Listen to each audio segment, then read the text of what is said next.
லோக்சபா தேர்தலில் மதச்சார்பற்ற ஒத்த கருத்துடைய கட்சிகளுடன் காங்கிரஸ் கூட்டணி ஏற்படும் என்று மத்திய அமைச்சர் வாசன் தெரிவித்தார்.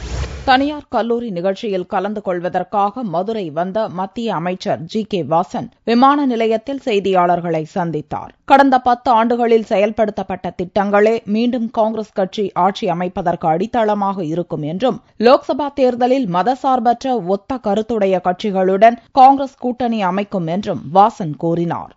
கடந்த 10 ஆண்டுகளாக மத்திய அரசினுடைய ஐக்கிய முற்போக்கு கூட்டணியினுடைய சிறந்த திட்டங்களே மீண்டும் காங்கிரஸ் தலைமையிலான ஆட்சி அமைவதற்கு அடித்தளமாக அமையும். தகவல் உரிமை சட்டம், கட்டாய கல்வி திட்டம், அனைவருக்கும் உணவு திட்டம் ஒரு சாதனை திட்டங்களாக இந்தியாவிலே அமைந்திருக்கின்றது என்பதை குறிப்பிட விரும்புகிறேன். அகில இந்திய அளவிலே மதச்சார்பின்மைக்கு எடுத்துக்காட்டாக ஒத்த கருத்துடைய கட்சிகளோடு இணைந்து மீண்டும் தேர்தலிலே கூட்டணி வைத்து 2014 தேர்தலிலே 2004-9 போல வெற்றி பெறக்கூடிய ஒரு நல்ல வியூகத்தை ஏற்படுத்தும்.